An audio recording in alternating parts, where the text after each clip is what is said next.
Hello, lovelies. Really? Sorry, I just lost all motivation to do stuff for a second. Anyways, I'm going to be reading chapter 6 and hopefully 7 of Runaway Love by Strawberrystarss. I hope you enjoy these chapters and let's get on with it. Author notes. This is a slightly longer chapter. It's very dark and sad. I promise there is happy chapters coming soon. Isla. Regulus felt as though he was being ripped apart as he was being squeezed through time and space. He gasped for air as his body slammed against the cold wooden floor. He was instantly sick, so disorientated that he could barely see or hear anything. A second ago, he had been happily preparing to board the Hogwarts Express, and now he was somewhere completely different. As he continued to choke up vomit, he spotted a pair of perfectly polished dark green shoes across the room. Everything came back to him. His father had been there. At the station, he had grabbed his shoulder. Regulus had seen the terror in Sirius's eyes before he was pulled away. His father had apparated him from the station. Fear overcame Regulus, and he knew he had to escape. He tried to pull himself off the floor, but found that he couldn't move. He cried out, desperately trying to get away from the place he'd been brought to. The mess before him disappeared, and he felt a force pulling him to his knees, forcing his head up. It was as though someone was holding him in place, binding him with an invisible rope or chains. He stared ahead, struggling as hard as he could to free himself from the magical hold. Stop acting like a fool, Regulus. A sharp voice cut through the room, and Regulus's mother stepped out of the darkness. He stopped struggling instantly. He couldn't control the terror that he knew was written on his face as he stared at her. Walburga Black was a ghastly woman. She was tall, impossibly thin, and her skin was so white it was almost translucent. Her eyes were gray, the same as her son's, but hers were filled with anger, resentment, power, and an ounce of love. Her long, dark hair was pinned meticulously to her head, exposing her neck and razor-sharp collarbones. Her cheekbones stuck out of her face, more severely defined than Sirius's and Regulus's. Her skin seemed sunken. To someone who didn't know her, she might have been mistaken as fragile, but to those who did know her, she was a terrifying force of nature, not to be underestimated. She stared down at Regulus, clasping her wand in her hand. She was seething with anger. He opened his mouth to beg for forgiveness, but was cut off by wordless magic and the swift movement of his mother's wand. He wasn't able to look down at her shirt, but he could feel the agonizing sting of a blade through his skin, cutting a line across his stomach. Regulus could tell that it wasn't deep enough to do serious damage, but it was a magical wound, and he knew that it would leave a scar that would never fade. The mental scarring now had a physical counterpart, something it had never had before. Regulus knew that Sirius had endured this pain many times before, and this thought stopped Regulus from crying out. If Sirius could endure it, so could he. You will stop this facade and return home, Regulus. You belong to us. His father appeared before him, his eyes still filled with furious anger. Regulus whimpered quietly. You will not leave this house again until you act like the black heir, as a black heir should. You may have felt clever for running away and staying with blood traders, half-bloods, and your disgusting excuse for a brother. I can assure you that it was a big mistake, one that we will ensure will never be repeated. Orion was a terrifying man. He rated his pureblood status like a badge of honor and would never willingly allow someone who didn't share his status in his home or presence. He was an extremely strong dark wizard. He could perform unforgivable curses with barely any concentration. He was just He was a strong follower of the Dark Lord, and he was ready for the day when purebloods were the only wizards left. Standing over his immobilized, terror-stricken son, he felt nothing. No guilt, no regret, no care at all. He felt only anger and embarrassment, as he knew how he would punish the boy in a way that would stop him from misbehaving in the future. Crucio, Orion hissed, guiding the red flash of light from his wand to Regulus. The force that had bound Regulus to the spot fell away, allowing his body to fall back against the hard floor once again as the curse hit Regulus. He was consumed by a pain stronger than anything he had felt before. Every nerve in his body was electrocuted. His muscles spasmed beyond control, and his vision began to blur. As his body convulsed, he could feel his head repeatedly hitting the ground, but he could do nothing to stop it. His eyes rolled to the back of his head, and he could see he was stuck in the darkness. For what felt like forever, Regulus could do nothing. He was screaming with every bit of force he could muster, but no sound was coming out. If he'd been able to form a cohesive thought, Regulus would have wondered if this was what dying felt like. He wished he was dead. He wanted the cold release of death to free him from the agony he was in. When the curse dropped from its grasp, he was rendered unable to move. He just laid on the floor in the fetal position, eyes staring ahead, empty. His body continued to twitch and spasm, still trying to recover from the assault it had just endured, but he couldn't feel anything anymore. He was numb. He could hear his parents' muffled voices, but he couldn't focus enough to make out the words they were saying.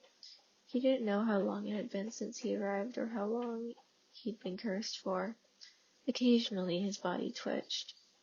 He could feel the gash on his stomach. It sent pained shocks through him with every involuntary movement. No pain would ever match that of the curse he just had inflicted on him. So he didn't truly register his bleeding stomach. As he laid there, silently praying that one of his parents would kill him and put him out of his agony and misery, he barely registered the flash of green light from across the room. His vision had cleared to normal again, but he struggled to focus on specifics. He slowly tilted his head towards the fireplace where the green flashing was coming out of. Out of the fireplace stepped Clemont and Euphemia Potter. Within a second, there was a hard crack of apparition, and Dumbledore appeared in front of them with the Minister of Magic, Harold Mitchum. Protego Maxima. Euphemia instantly directed a strong protection spell over Regulus. Expelliarmus. Mitchum and Dumbledore cast in unison. Orion and Walburga's wands flew to their hands before they were able to apprehend their visitors. "How dare you!" Walburga screamed like a banshee. "On behalf of the Ministry of Magic, and under the Protection of Underage Wizards Act, we have come to remove Regulus Arcturus Black from your household. We have deemed this living situation to be unsafe for the boy." He looked pointedly at Regulus and then back at Walburga and Orion, who were stood frozen, furious and shocked. He will be taken into the care of Euphemia and Clemont Potter, as was previously arranged and agreed upon with Regulus himself. He will remain there until he is 17 years old, where he will be allowed to decide for himself where he wants to reside. Mitchum glanced at Regulus again, still unmoving and barely conscious. "Though I wouldn't hold your breath for his return." Orion started to spew an onslaught of abuse at Mitchum and everyone in the room. He shouted about how Regulus was his son, and that it was his right to treat him however he liked. Mitchum, though new to the job of minister, was unfazed and was unfazed and simply placed a legal document on Orion's desk. By this point, Euphemia and Clement were kneeling beside Regulus on the floor. A pool of blood had begun to surround Regulus.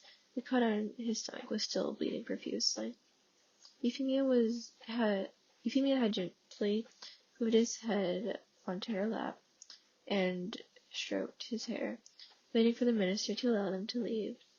Clement was trying to carefully stretch some of Regulus's muscles to stop them from seizing.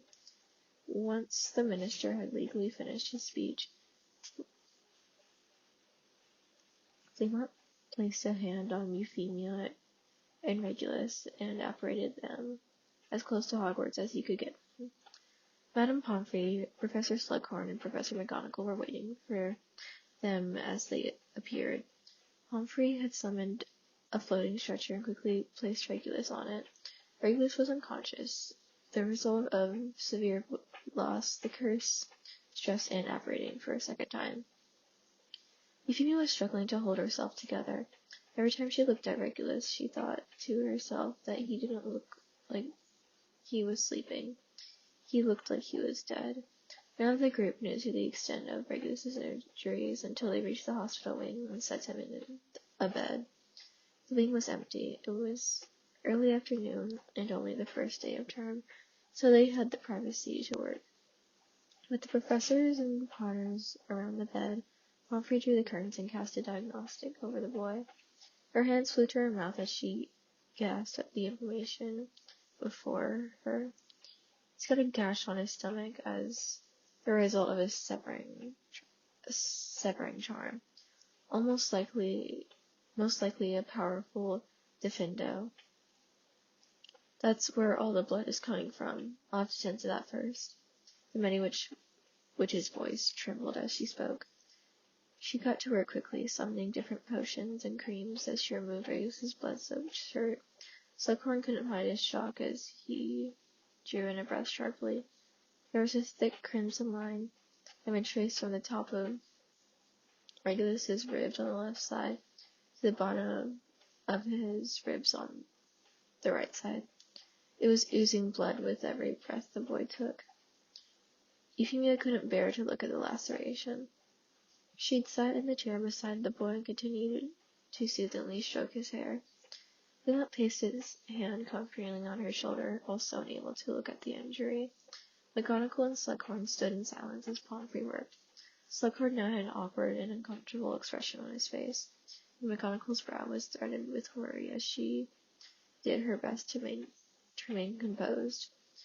But Poppy Pomfrey managed to stop the bleeding using her wand to stick the skin back together and pouring a blood-replenishing potion into the inner boy's mouth. She hesitated as he tried to reveal other injuries, unsure if she would even be able to say it. What is it, Poppy? McGonagall spoke softly, sensing the witch's fear. Pomfrey swallowed dryly and looked up at the others. He's been cursed. The Cruciatus cursed for no less than 2 full minutes. Euphemia let out a small shriek and buried her head in her hands. Regulus may not have been her biological child, but over the months they had grown to love him, and he had done the same in return. He was so different, too serious, so untrusting in the beginning, so shut off, but he had come so far. He laughed now, he asked questions, he had spent time with Clement and Euphemia of his own accord. He had been so desperate for an authority figure to treat him kindly, to love him, and now he finally had it. Euphemia knew this would reset all their progress. She just hoped it would be possible to bring him back. The Cruciatus curse? Clement gasped as though the thought was completely unimaginable. He looked down at Regulus, so small and shy, so desperate for love and validation, and he felt the anger rising in his body. I'm afraid so. He needs to stay here for the next few days while we do the exercise and treatments to hopefully get rid of any lasting physical effects. Pomfrey's voice was thick with sadness as she explained. A short while later, as Slughorn and McGonagall were preparing to return to their houses, Regulus opened his eyes. The curtains around his bed were drawn, but the daylight still pushed its way through, making his head hurt. He closed his eyes tightly again. Euphemia instinctively reached for his hand, clasping it tightly with hers, as the tears quietly ran down her face. Slughorn let out a small, inappropriate cheer and flushed red with embarrassment when McGonagall gave him a fierce glare. "Hello, Regulus. You're in the hospital wing at Hogwarts. You'll have to stay here for a few more days, and hopefully we can get you better in no time at all." Pomfrey was speaking in a sickeningly sweet voice, the one parents used on babies. "Will I be ready in time for lessons to start?" he whispered pathetically. He opened his eyes slowly and looked around at the faces before him. "We won't manage to plaster on a pained smile," and Euphemia followed suit, able to hide her tear-stained face. "Why don't we just focus on your recovery first, and then we'll discuss what happens next?" Slughorn chirped in. "I want to go back to lessons. I don't want people to ask questions. I'll not be able to bear answering them." Regulus stared at the ceiling, tracing the columns with his eyes. "That's all right, Regulus. We'll sort it out. You need to rest for now. We'll come in and check on you regularly. Maybe your brother can come and stay with you for a few hours." Madame Pomfrey spoke, using her normal voice again. "No." Regulus panicked. "You can't tell Sirius what happened. Or James. Or anyone. I don't want them to know yet. Do not let them in here." He began to twitch violently again as his emotions took over. Everyone dove towards him to hold him still, and Pomfrey gave him a calm potion.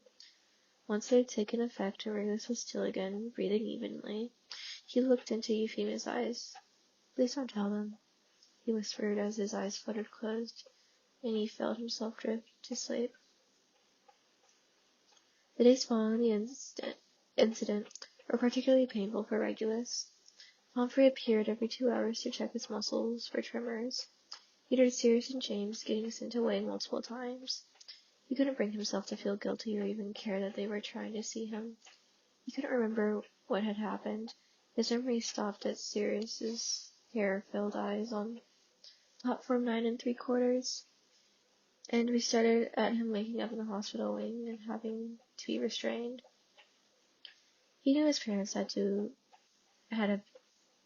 involved. He knew that Euphemia hadn't left his side since he woke up. He also knew he did not want anyone to know what had happened. He needed to remember, though. He was angry at himself for the ridiculous defense mechanism that he'd unknowingly enforced. Waves of emotions came back to him. Days after the attack, he'd been sat in his hospital bed, reading his Defense Against the Dark Arts textbook after sending Euphemia home with the promise that he was okay and that he would write to her as often as he could. Shortly after she left, Regulus was startled by the curtains opening slightly. He wasn't expecting Pomfrey for another hour. However, no one appeared. The curtains closed again, as though the wind had caught them momentarily. Regulus rubbed his eyes and shook his head. He felt stupid for being scared and antsy. He was getting incredibly frustrated and not being able to focus properly, angered by the headache that was building. He threw a book at the end of his bed with a deflated sigh. It landed open. Regulus glanced over at it. The title of the page burned into his eyes. Unforgivable curses. Everything came flooding back. He couldn't control the crying that came from his mouth. It tore through him with such force that it knocked him backwards, and he ended up on the floor. Within a second, someone was there, holding him. It was James. Sonoro quincensis. James whispered, Casting the spell to allow Regulus to continue sobbing without drawing any unwanted attention. The two boys were on the floor beside Regulus's bed. James carefully pulled Regulus close to him, moving him as though they were made of glass and would shatter. In his hands, Regulus buried his face in James's chest, sobbing uncontrollably, clinging to James's robe with his fist. The memories brought back the pain, the unbearable pain, both physical and mental. His own parents, his flesh and blood, the people who brought him into this world. They'd cursed him. They'd used a curse that they knew he would never forget, never fully recover from. Regulus had been under no false pretenses about the evil nature of his parents, but he had never imagined that they would do a thing like this. James rocked Regulus gently, pressing those familiar circles into his arm, hugging him tightly. He sat like that for a long time until Madame Pomfrey came for regular checks. She shot at James a confused look when she drew back the curtains and found the two boys in a tight embrace on the floor. James looked up at her and shook his head. The two of them managed to get Regulus back on the bed. He had stopped crying and instead wore a completely vacant expression. "I remember," Regulus said in a flat tone, staring at the ceiling. "It's all right, love. We knew it would happen eventually. Go and fetch some potions for you to take." She patted his arm softly before turning to James. "Mr. Potter will say goodbye now and leave. I'd ask you how you managed to sneak by me, but it's probably best I don't know." She spoke in a stern voice before hurrying away to her office. The boys remained silent. James didn't want to leave. Regulus didn't really want him to leave either. "How did you get in here?" Regulus looked at James with tear-filled eyes. "Well, I have a device of sorts. Anyways, we got sent away so many times I knew I had to go to desperate measures. I just wanted to sneak in and make sure you were okay. I promise I wasn't trying to go against your wishes. We were just so worried. Sirius said it was your father at the station. I saw Mom in here, so I knew it must have been bad. No one will tell us anything, but if you're ever ready, we're here for you." James started out at a warp speed. "You have a device of sorts?" Regulus raised an eyebrow at James, wiping the tears from his face with his blanket. James began to speak, but stopped himself. Marauders all knew about the cloak, and he used it so often. Regulus should know about it too. In truth, he had been scared Regulus would feel violated by the fact that James had been able to watch him without him knowing, and after he explicitly requested not to see anyone. James pushed these selfish thoughts aside. He reached for the fabric he'd stashed beneath the bed. Regulus's eyes widened as James put the cloak on and vanished in front of him. "You have an invisibility cloak," Regulus whispered. "I'm so sorry, Regulus. I'll go. I just wanted to make sure you were safe." James pulled the cloak off and squeezed Regulus's shoulder. Regulus caught James's wrist before he could turn to leave. They locked eyes. "Can you stay?"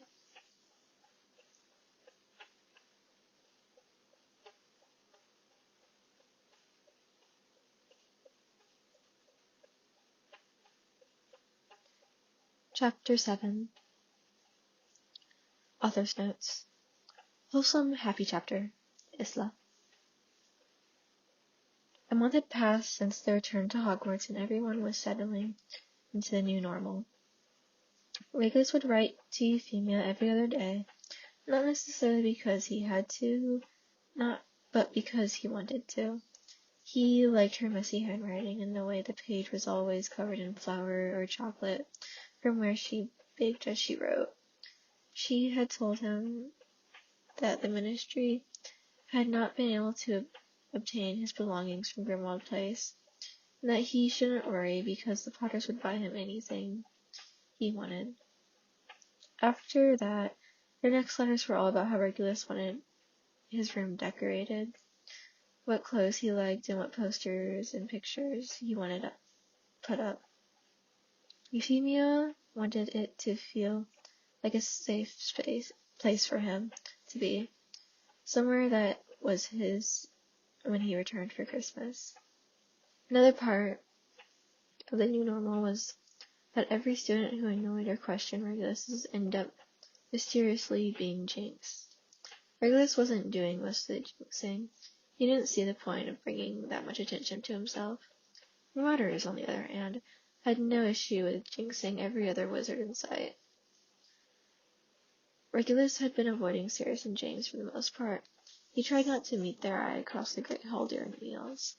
He tried to go to lessons as early as possible, so they couldn't bump into him in the halls.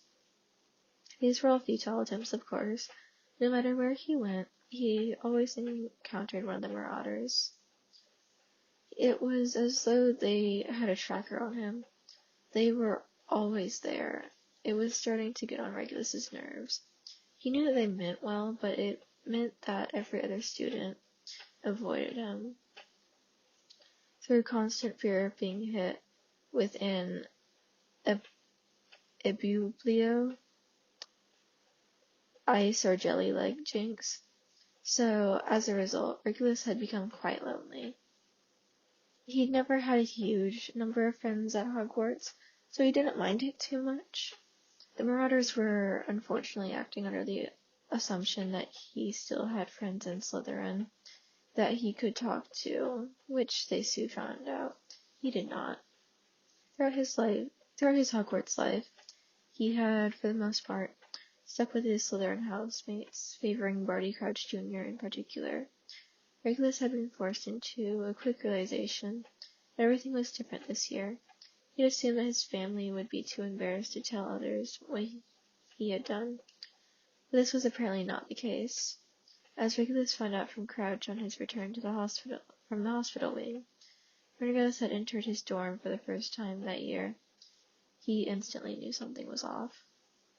There was a hostile atmosphere in the room. Crouch had been sat on his bed, reading a book about magical warfare, as Regulus had crossed over to his own bed. Crouch muttered something under his breath. Regulus chose to ignore it, not feeling like conversing with the other boy. Crouch was always aching for an argument. Regulus was too tired to engage in one. As he'd unpacked the few items he'd managed to salvage from his trunk, Crouch muttered again, but louder this time. Regulus turned to face the other boy, leaning on one of his bedposts, sighing deeply. "For Salazar's sake, Crouch, spit it out," Regulus said in a frustrated tone. Crouch was on his feet in an instant, face inches from Regulus's fist clenched. "Don't you dare speak to me like that, filthy blood traitor." Crouch spat the words at Regulus's shocked face. "You don't know what you're talking about, Crouch. Back off." Regulus shoved the other boy away from him. "You regret that one day. You regret every silly decision you've made," Crouch shouted angrily as he walked out of the room. After the encounter, Regulus and Barty Crouch Jr. didn't speak again. It was much easier than Regulus had anticipated to go through his life without speaking to the boy who slept in the same room as him. It was as if they were invisible to each other. The only light in the situation was the new place that Regulus spent his free time, the Gryffindor common room. When Sirius found out about Crouch, he demanded that Regulus come and spend time with the Gryffindors, and Regulus was so incredibly alone that he agreed to do it. The first few meetings were fairly awkward, and he barely spoke, much to the annoyance of Mary MacDonald, who was very unsettlingly obsessed with the boy. Eventually things got easier, and enjoyed spending time with his brother and his friends. Regulus was a good observer and learned a lot about the group as he spent time with them. Remus, though awkward and clumsy, was surprisingly confident and wickedly intelligent. He was always wearing long-sleeved cardigans and jumpers, and always sat with Sirius. He was the only person Sirius actually listened to. Peter, at first glance, seemed to only have one personality trait, following James around as though he were a god. However, Regulus quickly found out that Peter was hilarious, always cracking jokes, always making sure his friends were smiling. Lily Evans, Muggle-born, was one of the nicest people Regulus had ever met. She had a great sense of humor, and although she pretended to hate the boys' pranks and jokes, it was obvious she secretly found them very funny. Marlene McKinnon, she would talk to Regulus for hours on end about Quidditch. She was an incredibly talented player, but she was also an incredible friend to everyone in the group. She was always the first to give Regulus a hug when he arrived. She always braided Sirius's hair for him.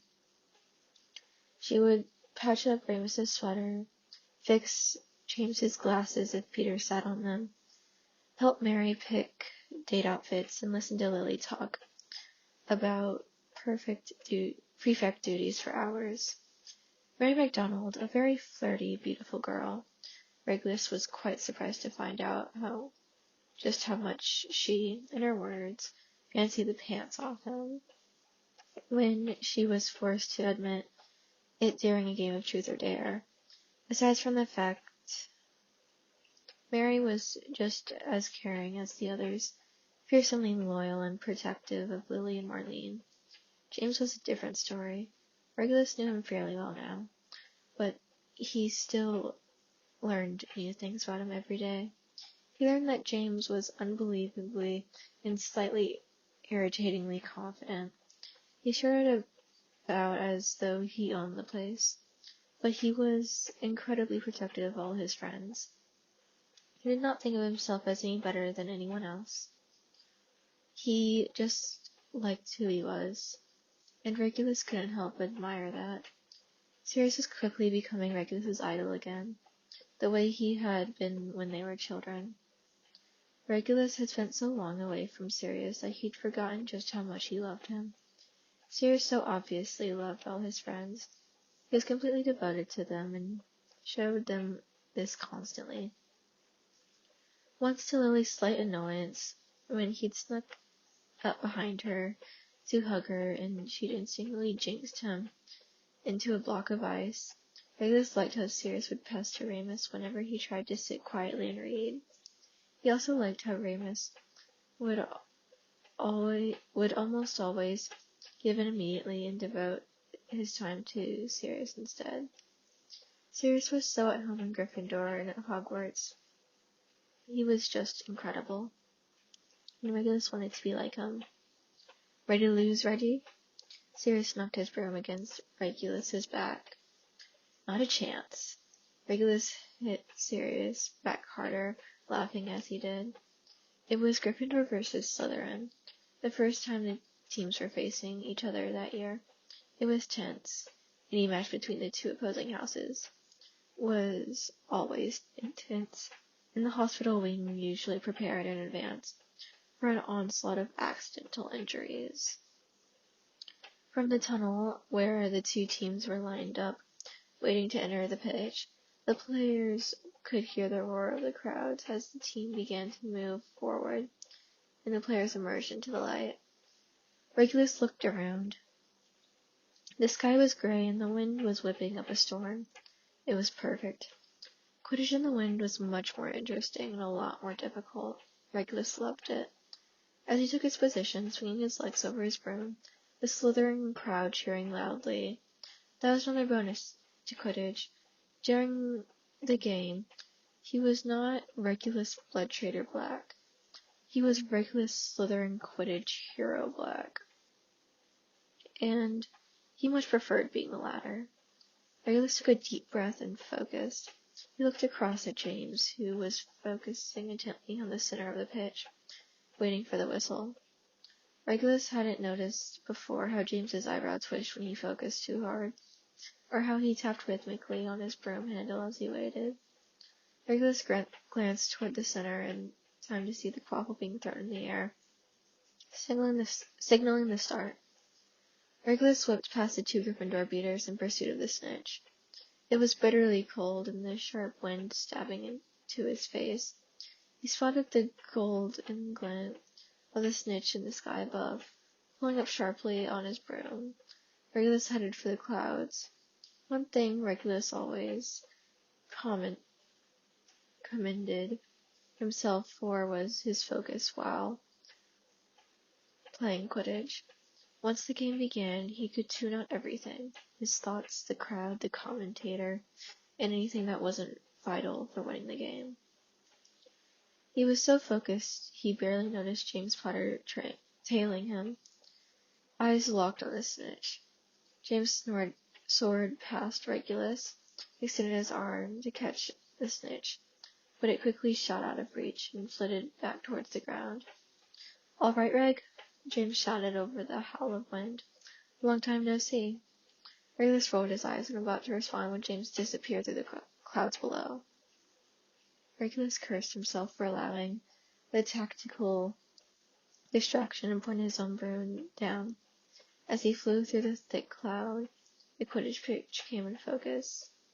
The crowd were all on their feet, as was common in Gryffindor versus Slytherin matches, chanting and cheering at an incredible volume. The players were all in action. Elbows were flying, brooms were being yanked, balls were being directed at heads. It was beautiful chaos. James was an excellent seeker, but Regulus was unbelievably fast on his broom and caught up to him easily. The two were neck and neck, still plummeting towards the earth, almost vertical. The crowd held their breath as they watched the two boys fall to the earth, in sync, only a few feet off the ground. The two pulled up their brooms quickly, bringing them horizontal once more. They both had eyes locked on the golden snitch, which hovered just above the ground. Regulus and James both reached for it at the same time, their fingers brushing together for a moment before a strong gust of wind caught their brooms. They were flung through the air, stumbling messily on the ground. It was a fairly common minor crash in the game, but the whole crowd was silent, waiting to see if the two seekers were injured. James groaned as he pushed himself to his feet. He quickly moved over to Regulus and held a hand out to help him up. As Regulus went to take James's hand, he hesitated. James gave him a questioning look, which quickly turned to shock. As Regulus turned his hand over to reveal the golden snitch, the Slytherin stand burst into life again, and the crowd chanted Regulus' name repeatedly. Regulus smiled widely at James, and before he could move to take the other boy's hand, the Slytherin team had pulled him to his feet and were hoisting him in the air. Even Sirius was smiling, despite the defeat, as Regulus was paraded around the pitch. Regulus was so happy he had done something to prove he was still a member of Slytherin. He hoped people would accept him again as a result. Regulus glanced over at James, who was clapping at him, grinning as always. Regulus shot him a smile and went back to adoring his fans. Later that evening, after much effort, Regulus had finally managed to sneak away from the Slytherin party. He may have been the guest of honor, but he wasn't interested in being paraded around much longer. So he headed to his favorite spot to be alone. He climbed the stairs to the astronomy tower slowly, taking his time for once. He didn't feel like he was in a rush. When he reached the top, he was surprised to find James alone, sitting with his feet over the ledge. He closed the door loudly, hoping not to startle James and send him over the edge. James looked up at Regulus and let out a breath. as though he had been wound up, but was now able to relax. Well, if it isn't Quidditch royalty itself, James exclaimed dramatically as Regulus took a seat next to him. What can I say? I am a legend, Regulus joked. James gave a short laugh, and then stared out across the lake. It was dark and the moon wasn't anywhere near full, and emitted no glow, so James had charmed a small orb of light to float above them. Regulus watched James as he leaned against the bar in front of them, staring out deep in thought. His eyebrows twitched slightly, and he breathed deeply. What's wrong? Regulus said very quietly. James turned to look at him, and gazed at Regulus for a long time before speaking. I'm just so proud of you, Reg. You've been through so much, and you're doing fucking amazing. I wish I was as strong as you. James spoke softly. Regulus looked down at his hand, fiddling nervously with his sleeve. He wasn't used to compliments, but he also didn't want to think about everything he'd been through. Only few people knew as much about him as James did. Even Sirius didn't know about the panic attacks. I'm not as strong as I pretend to be, Regulus said sadly, not looking up. Yes, you are, Reg. As he spoke, James reached over and moved a piece of Regulus's hair, tucking it gently behind his ear. Regulus looked at him with huge eyes. Regulus opened his mouth to speak, but before any words could come out, James's lips were pressed against his. His lips were warm, and he kissed him so softly that Regulus thought he might have dreamed it. Regulus instinctively pulled back in a state of shock. I'm sorry, I shouldn't have, James began to say, flustered and panicked. He was cut off by Regulus's hand on his cheek, pulling him closer. Their lips met again, this time with more pressure, more wanting. James laced his fingers around Regulus's hair as he deepened the kiss, flicking his tongue against his lips. Regulus held James's face tightly as though clinging to him for life. Regulus had never been kissed anyone like this before, and it was perfect. It was better than catching the golden snitch and winning the match. It was better than everything else. When they eventually pulled away, both panting softly and looking at each other with a look that was a mixture of shock and amazement, neither of them spoke. Whilst he was looking at James, the orb of light was floating close to his head, illuminating his whole face. His hair was messy as always, but all Regulus cared about was the look in his eyes. He couldn't name what it was, but when he looked into James's eyes now, there was something new there. Something that wasn't there before. James slowly reached over and intertwined their fingers together, squeezing his hand gently. James smiled at him before turning back and to look over the expanse of scenery before them.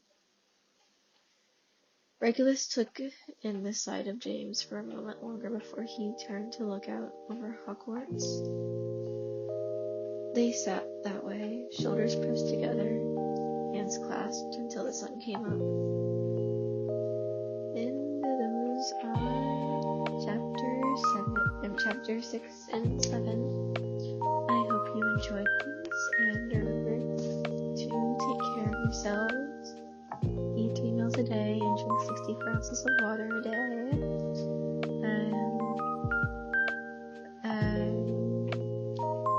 If you guys want to, please like, subscribe, and leave a comment on what I should read next. There's also the forums page that is available in case you don't want your suggestion to be public.